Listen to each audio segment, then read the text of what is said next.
are at the start of the pain module. It might look scary when you see the word pain there. And yeah, we're going to be going into hard things, but please don't worry. The point of this is to come to terms with pain and understand your pain so it actually goes away. So it's going to be a little hard, but it's all for a really good purpose. Don't worry, it's going to be fine. Almost anybody that has an addiction has an emotional chronic pain. If you don't have pain, then you're probably one of the 9 in 10 people who can use a substance and not become addicted. I consider that more recreational use because it's just being used for pleasure. And if you're not needing to escape or numb a pain, it's easier to stop at any time. Those are the people who don't need any help or a program like this. People without pain are the ones who can't understand why you can't stop your addiction, since they think it's just a simple choice. Addiction has a particular special meaning for people with pain. Remember, there's always a current taking us from pain to pleasure. The more pain we have, the more our bodies want to find pleasure or numbness, in your case, through an addiction. The current is your path of least resistance. Everyone likes pleasure, and most people enjoy drugs and alcohol, but not everyone is driven to it and finds as much relief in it. I invite you to think about this less as an addiction and more as a question of what pain is driving you to seek pleasure. That's the force we're going to be dealing with in this module.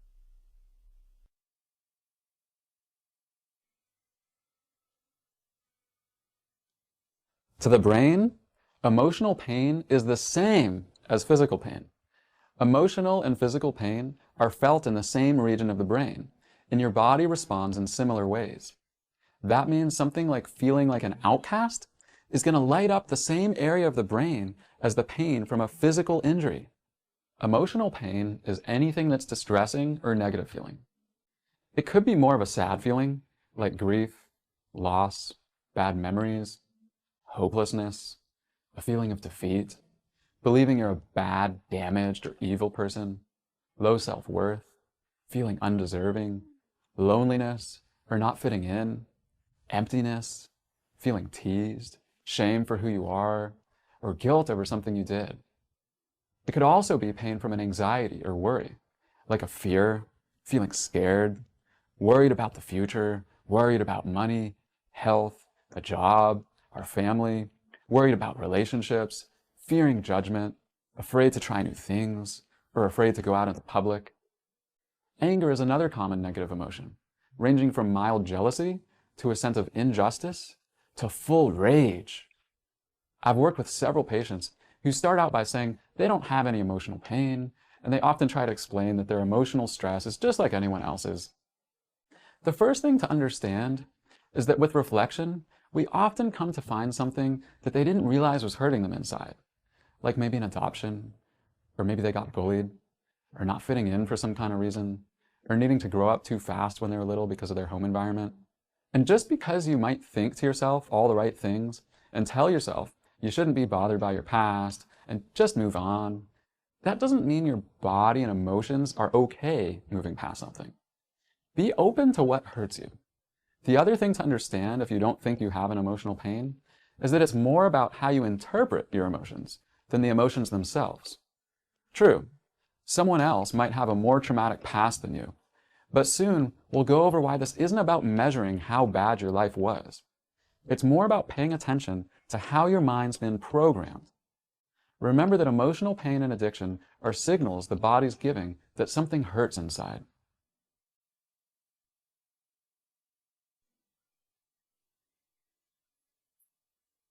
The goal of this module is to learn to tolerate painful emotion, usually depression, anxiety, or anger, by kindly accepting emotions as signals, then learning to respond in a healthier way. I also hope to help you recognize that pain comes naturally with almost any effort in life, and to be able to learn types of pain that might even be healthy for you. Most people don't tolerate emotions because they see them as bad, so they don't look closely enough to notice how to respond to it. We'll build the skills to tolerate and not control negative emotions, and hopefully help you to find new meanings, appreciate more, and have a healthy perspective on distress. You can learn to be healthier than even sober peers by miles if you really take this in and practice it.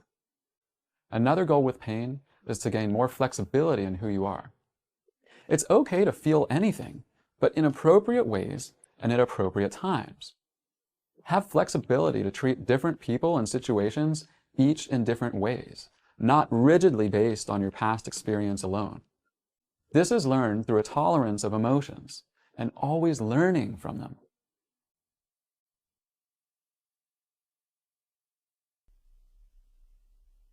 This outlook that emotions are bad comes for good reason. Most cultures teach this with sayings like, "Oh, just buck up," or "just move on," or they even tease people for having emotion. For men especially, they're more encouraged to display anger or aggression than an expression of what's under the anger. We also often learn for ourselves that negative emotions are bad. If you were a child going through a horrible experience and knew that crying would only make things worse, more teasing or punishment, or even cause your parents to get overwhelmed, then you can bet you'll adapt rather quickly. If we suffer enough and really feel hopeless, we learn that we have to pretend things are okay since we see no alternative. This also happens when we see our parents or role models behave in a way that pretend negative emotions are bad. We're led to believe something that everyone wants to be true, but isn't. We want to think we can feel better without addressing our pain, but we all instinctively know that's impossible. We always want to get stronger without lifting weights for years, or lose weight without being disciplined about eating for years, or we want more money without working day in and day out.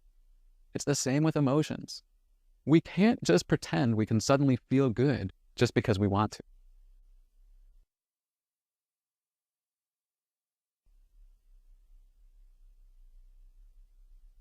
Emotion is our greatest teacher.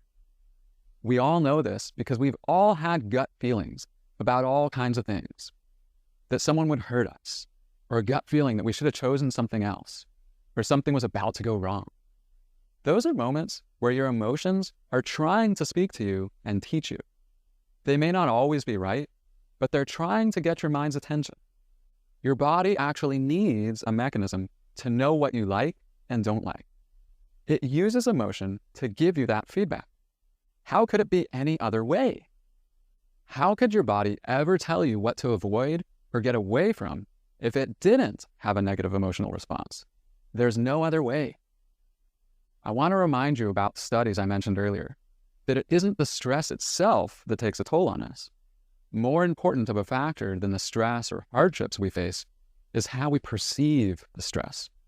People who view stress as a natural part of life and people who view it as part of growth or learning don't feel stress as much as someone who tries to fight off emotions because they view it as something that hurts them.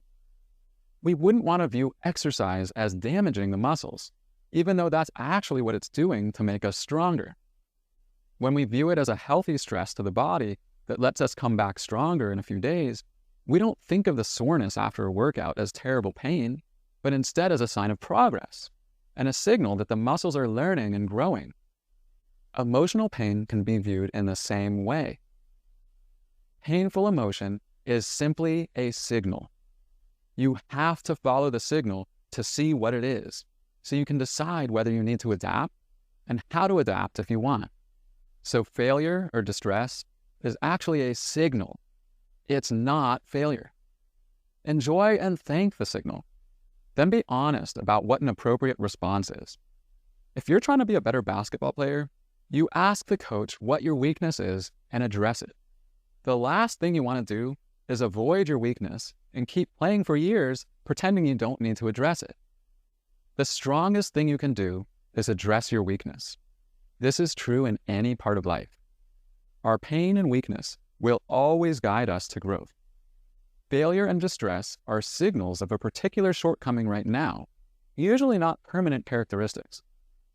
And even if it is permanent, like some physical disabilities, our pain can still guide us to find a more nurturing environment. In that case, special leagues or clubs where we can fit in, or less judgmental neighborhoods to live in.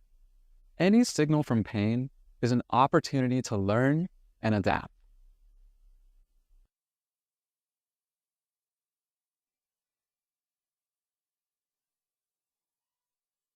We usually immediately respond to our negative feelings with anger or frustration. We get angry that something bad is happening. Then we get upset that we're upset. We ask ourselves why we can't stop being angry or sad or worried. Instead, it can simply be a response of, Thank and be kind to any pain, since that's your teacher. If people are only praising you without feedback, you'll have no idea how to grow or figure out what you need to do or learn in the world. We're okay saying when we're wondering something. It's time to start to do this with our negative emotions too. Saying forces us to have the right tone and approach to pain. Here's what that can sound like. Why did that bother me so much? Why do I feel so tense? Why do I feel so rushed right now? Why did I let him or her take advantage of me over and over? Why am I getting so angry when I tell myself I didn't care? What types of things can I do to get me over my friend's death? Do I know anyone that can help me meet new people? I know I'm messed up, but will I ever feel I deserve to be happy? What could ever help me feel I deserve happiness? Let's walk through a specific scenario, getting dumped. We can be mad at the other person, or mad at ourselves, or overly sad about the loss. But those are simply based on a wish that it didn't happen. To say, is to live in the reality. Here's what that can sound like. Why did she leave me? Okay, maybe I should ask. She said I'm controlling. Is that accurate? Should I ask some friends whether that seems true, or do I already know that it is? Am I okay with being controlling, or do I need to change that if I want a healthy relationship? Damn it, I hate myself for being that way. I noticed I just got very angry at myself for being controlling. I guess that means I'm not okay with that. How do I learn to be more open and trusting? Are there any good books on that? Any role models to turn to? But this'll take so long. I'm so busy. Why do I feel so rushed and pressured? Is it because I feel like I'm running out of time to meet someone? Well, not really, and I suppose I don't have to be perfect. I'm at least working on it. Maybe this time I'll try to work on the weakness rather than defend it and try to be macho, and so on. We can always say and ask a question. Every moment you can turn automatic frustration and intolerance with yourself for having a bad feeling and turn it into a calm You're training yourself to befriend your emotions and learn. As with everything, it takes practice. Imagine how many times you've learned to be frustrated with negative emotion.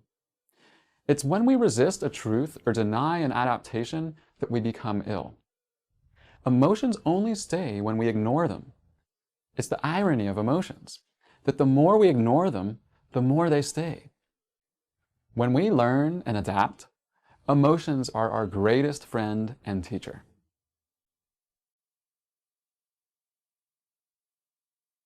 Let's start out by reflecting on one of the most common sources of pain that leads to addiction, a bad childhood experience. Every child needs at least one person who's reliably available, protective, emotionally attentive, and reasonably non-stressed. If you don't get that as a kid, it can affect billions of nerve cell connections and encode negative emotional patterns. You can make a genetically poor kid all right with good nurture, and a genetically gifted kid a wreck if they're deprived of healthy nurturing. When we don't have a parent or a role model to show us how to perceive the world or express emotions calmly, then the child quickly learns to be dependent on other things to soothe and help control their emotional states, as opposed to self-soothing with your own mind. Keep in mind that role models are who give us a blueprint for how to handle emotions, so that whether the future holds fears or losses or whatever, it's a game plan on how to handle whatever type of emotion comes. Without a good game plan, we rely on less healthy ways of self-soothing, and we become very vulnerable if we depend on things outside of us to soothe. In your case, addiction may be a part of needing something from outside of your mind to help you soothe, making it very hard to let go of until you learn how to self-soothe in some other way. This point is seen in the studies of PTSD that show PTSD is less about how bad the trauma was and more about how the person was trained to handle stress. I saw this firsthand working at an army base. I'd see some soldiers who went through horrific trauma with losses of friends, guilt over their actions, loss of their own limbs, but still managed to stay mentally sound. Then I'd see kids who were deployed for a month as a chef and come back with horrible PTSD just from hearing mortars go off in the distance. Are they just weak? No. They always had an upbringing with less stable nurturing to draw on in hard times. That's why I ask you not to compare your hardships with anyone else's. It's not the degree of hardship we go through, but our ability to sit with it that matters.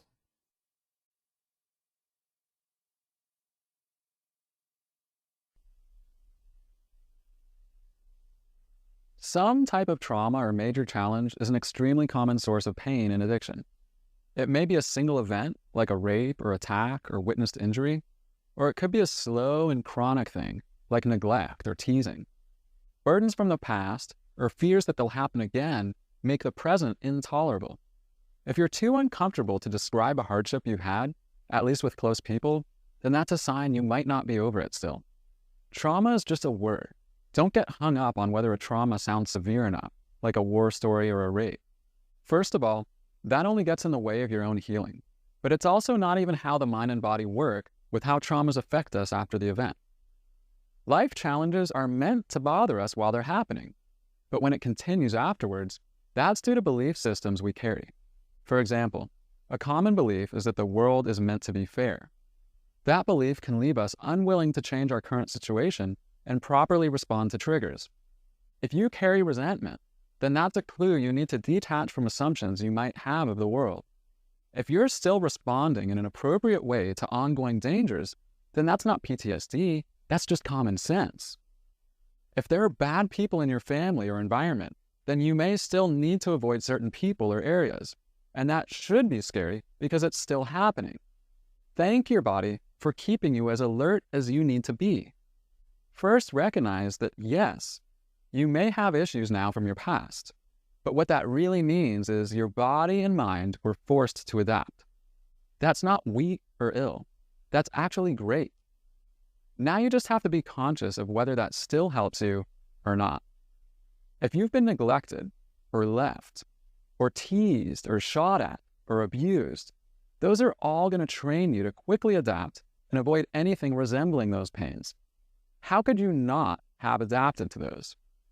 I wouldn't want to trust another girl after being cheated on, or be around new people if every time I changed schools, I got made fun of, or be alone if I've already spent so many years scared without someone protecting me, or be in crowds and noise if I'd been randomly attacked before.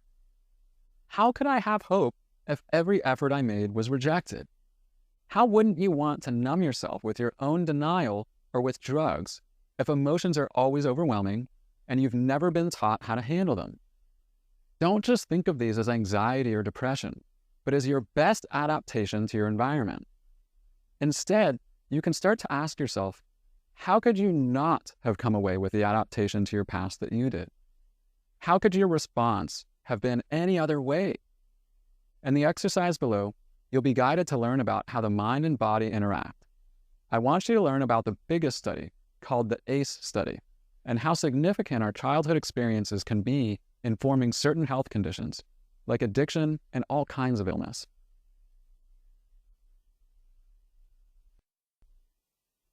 Anxiety is a natural, normal, and good response to stress that our body actually needs.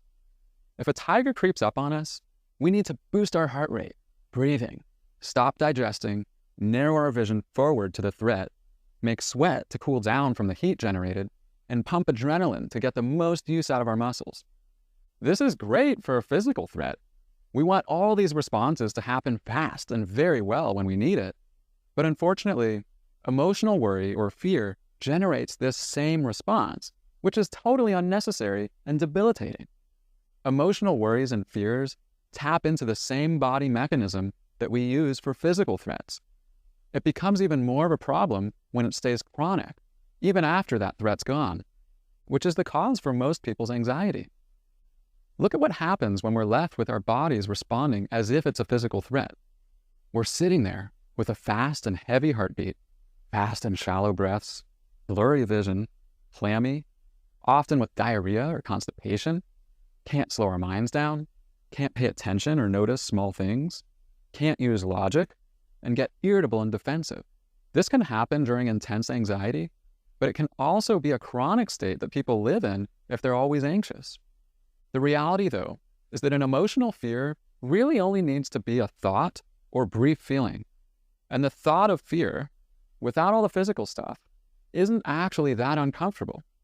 It's when it taps into the physical response that it becomes overwhelming.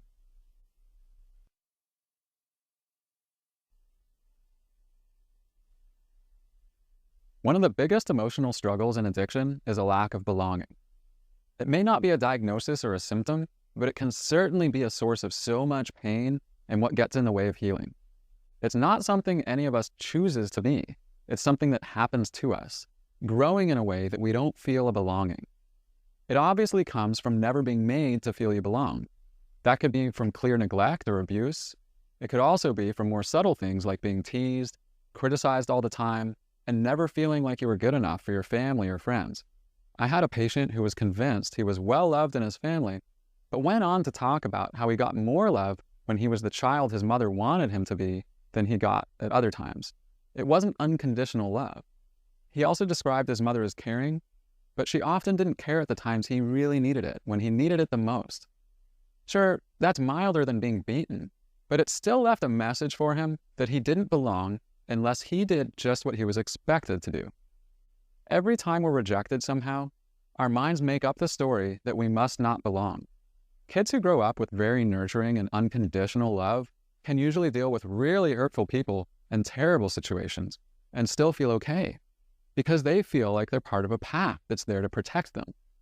And if you take the opposite, someone who doesn't feel a sense of belonging, and throw in even the smallest stressor, like not getting rent in on time, they can't handle very much at all because the world's turned upside down on them. Our belonging is everything. If we don't belong, we don't feel understood. When we're left feeling alone and different, it doesn't take much to feel scared and overwhelmed.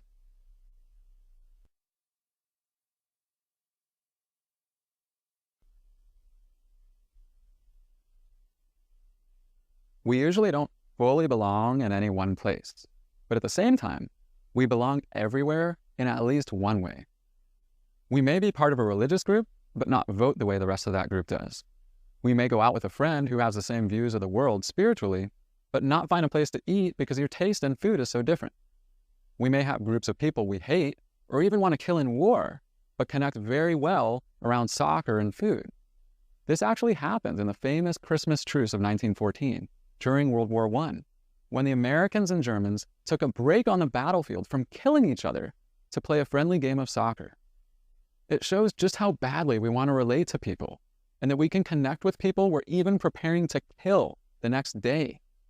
So we really belong in some way with everyone, and not fully in any one place. This is usually a hard concept for people to work on, since we all carry our ideas about friends and enemies, wanting to blindly support friends or automatically hate people who are different. We can start to see that even a romantic partner may not give you a full sense of belonging, and it's up to you to figure out how you want to belong in the world and with who. We'll never get all these in any one person.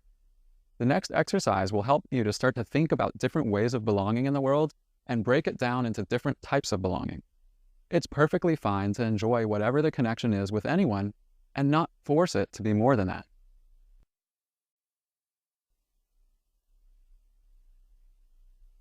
We have a tendency to live out life in the way we're expected to based on other people's stereotypes of us. An example of this is with academic degrees or careers, where different races or levels of income are expected to become different things, even though race and income should have nothing to do with academic achievement or career choices. In some parts of the country, a poor kid may get stereotyped as uninterested in higher education or professional careers, and too often, that child then lives the life he's expected to, feeling the pressure of societal norms and even getting made fun of by peers for trying to get good grades. You might experience this if you're treated as an addict and people count you out for certain jobs or skills or responsibilities. When the world begins to stereotype you enough in a certain way, it's hard not to begin to think you're just another addict who won't do well. And so you start to live the life that others expect you to. We become the person we're treated as and expected to be. The way out of this is to decide it's your right to claim the life you believe in. It's common to feel like other people fit into certain groups more than you do. Even if that were true, you have to look at why you don't fit in and recognize that any reason you don't fit into one place is what helps you fit into another place too. If you're not a typical teammate on a basketball team, why not? Because they don't like your grunge music? Do you not fit in with a group of friends because you prefer to talk about ethics instead of movies? Well, those are just the things that make you belong at grunge band concerts or with a group who likes talking about the meaning of life. I wish I could get all the patients I've ever had that tell me they don't belong anywhere and get them together. We all want so badly to just belong, but you have to give yourself a chance.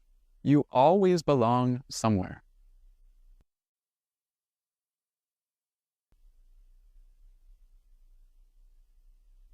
Loneliness is different than feeling like you don't belong anywhere. Loneliness is really feeling like we don't even belong with ourselves. We're only bothered by loneliness if we're not friends with ourselves. Think of it like hanging out with someone you don't enjoy, but that person you don't enjoy is yourself. If we're physically alone, but happy to be with ourselves, we find ourselves only alone, but not lonely. The key here is to learn to love yourself and enjoy your own company. This comes from self-acceptance and forgiveness. Remember the way we always have the two voices in our heads, one child and one parent? Well, nobody ever said the parent voice had to be so nasty. It can also just be caring, protecting, and helpful. We can think of working on loneliness as changing from having a constantly nasty parental voice that might haunt us when we're alone, the overly critical voice that's hateful and not accepting, and replacing that with a helpful parental voice to be with, a voice that's patient, forgiving, and wants to get to know you so it can nurture and help. Working on that voice can transform moments of loneliness into moments of solitude and peaceful stillness, a time when you can enjoy time to reflect and be your own caretaker, a listener, and guide. It can even be more peaceful than being with anyone else, since we can control our own acceptance of ourselves better than we can control other people's acceptance of us. We'll go into several ways to be more accepting and kind to ourselves later in this pain section. First, I invite you to just notice what goes on in your mind when you're alone.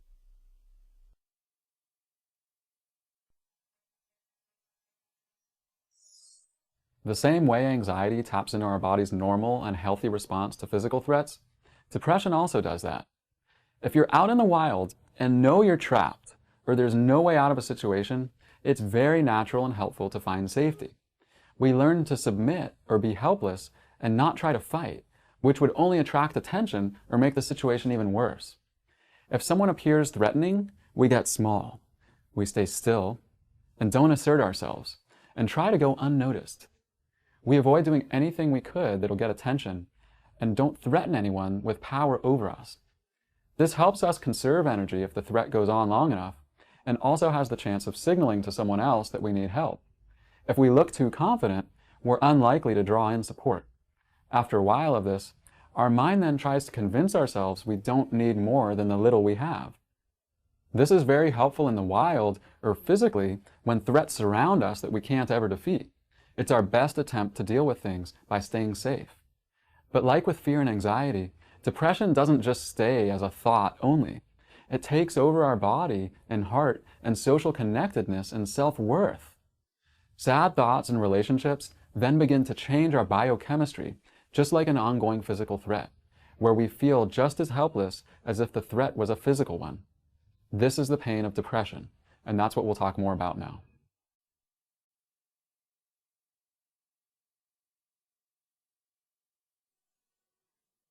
Enabling in itself is wonderful. It's when one person makes it easier for the other person to do something, or even do it for them. It's usually done out of love and care. The problem is that it can do just the opposite if we don't pay close attention. If you grow up being enabled in several settings, it takes away from ever noticing and working on the very problems that need fixing. We don't only get spoiled from money and material objects, we can also be spoiled by being sheltered from challenge and mistakes. I see this happen all the time with kind parents who try their best to set their kids up for success, but only realize later on that they've actually set them up for failure by getting in the way of their growth. Let's run through some examples of being enabled now. One way is if you get too many chances before there's a consequence. Like if a parent keeps saying, "That's finally it," but not following through with any discipline. Another way of being enabled is if you get bailed out or rescued over and over. That could be getting rescued financially, academically, or with legal or disciplinary issues. A third way is if you're allowed to distract from the problem. This could be if a parent helps you ignore or distract from the problem by either not asking about it or helping you forget about it with something fun every time there's a real issue. You could also get enabled if other people accept your excuses and blaming without questioning you. Like if your explanations worked almost too well. Well, I drank because I got pressured into it. Or I skipped school all those days because I was being teased. Or I got high because I got dumped that day. Or I haven't worked because I'm too depressed. Another scenario that leads to enabling is if role models also use excuses or distract from the underlying problems. This can happen if a parent is also an addict or never talks about life and trains you to think that avoiding actual issues is fine. The last example is if you tended to get help too early, at any sign that you might need help, sheltering you from anything that could hurt you. So you never learned to tolerate a challenge because you had things done for you that you should have learned to do yourself. If any of these happened enough times, you can fully expect that the person being enabled won't develop essential skills of learning to tolerate challenges or recognize the consequences in life that come if we don't. If we've been able to avoid consequence, how on earth can we expect to anticipate consequence? The shame is that enabling happens because the person loves us and wants to make life easier, but it only sets us up for failure down the road. It sets the person being enabled up for needing to learn too much too late, with so many life lessons left to learn that it can feel overwhelming to try to learn those lessons later in life. But don't worry, the mind is incredibly good at adapting, and it'll never be too late to learn.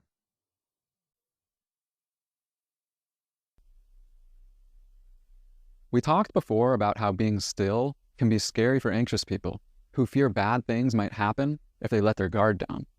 Here we're covering a slightly different feeling that can come up with stillness, where we feel antsy, where whenever you slow down, it feels like you just have to keep moving and doing something. This problem often arises from childhood if you had to stay busy to look busy enough to escape being criticized, or to help distract from drama and chaos. It's also seen in people with low self-esteem who are endlessly trying to prove their worth by being busy all the time. If you can sense that staying busy keeps you from getting in touch with your life or your emotional state, then that's a great start. That's your opening to begin to gently explore what comes up when you're still. But I ask you not to call that boredom if you slow down, but call it what it is, an avoidance of the emotions that come up with stillness. That'll allow you to think about it in a more helpful way that lets you begin to use all the tools we're discussing to start to help you deal with the feelings that come up when you're still. Remember that pain is a signal, so simply view the pain of stillness as a signal, where we're giving ourselves a chance to notice and address much needed changes. You don't have to jump all in to being still and sitting with every feeling that comes up. Start by first paying attention to what you feel when you're still, and pick just one small thing to challenge yourself to sit with at a time.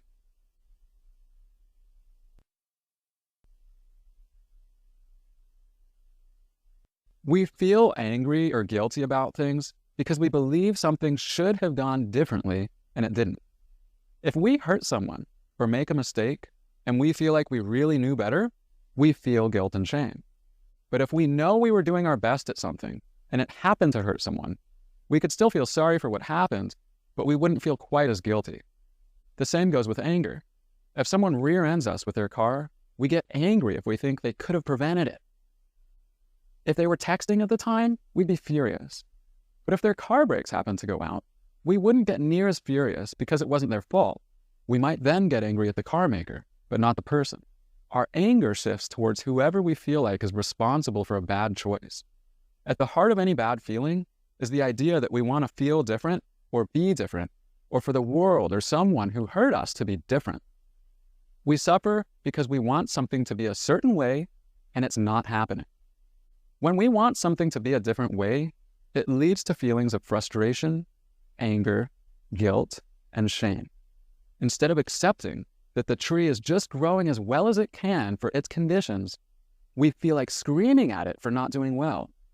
We're going to be building on this idea for the next several lessons and exercises, since it hits so many themes common in addiction.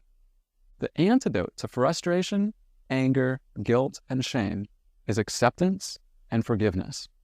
When we learn what it really means to open our hearts to accept and forgive others and ourselves, the ideas of anger and shame fade away.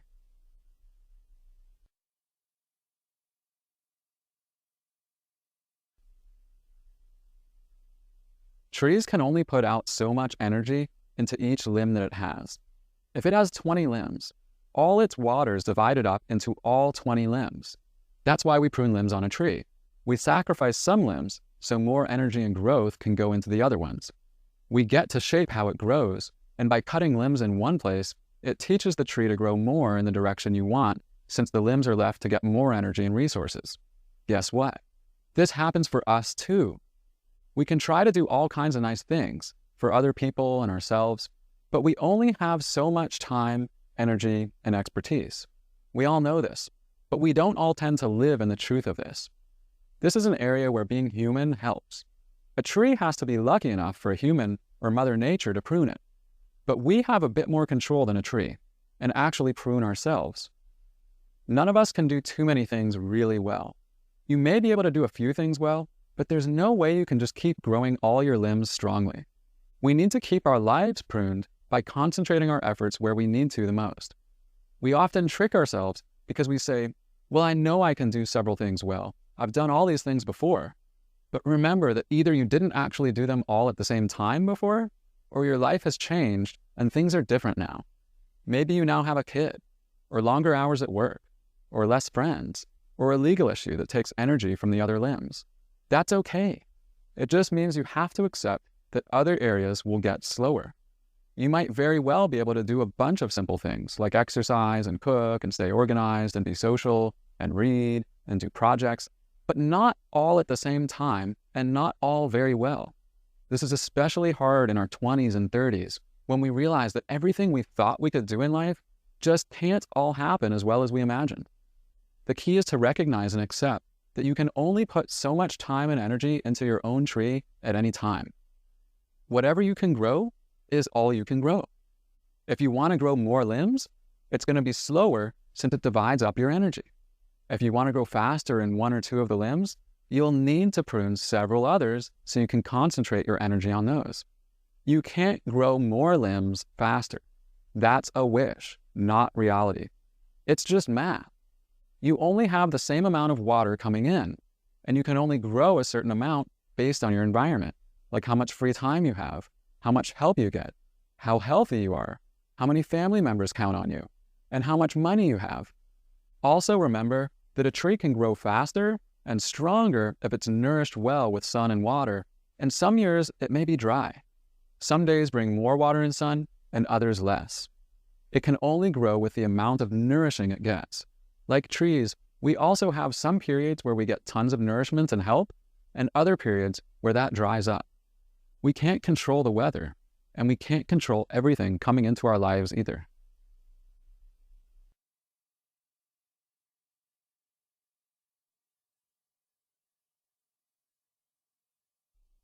Everything we've been talking about is really a path to forgiveness.